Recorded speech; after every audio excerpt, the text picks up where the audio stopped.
అనుకున్నామని జరగవు అన్ని, అనుకోలేదని ఆగవు కొన్ని, జరిగేవల్లి మంచికని అనుకోవడమే మనిషి పని.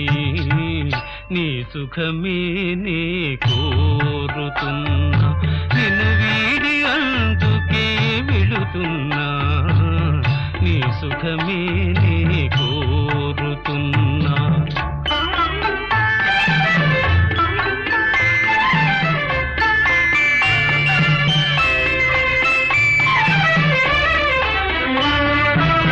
పసి పాపవలే ఒడి చేర్చినాను, కను పాపవలే కాపాడినాను, గుండెను గుడిగా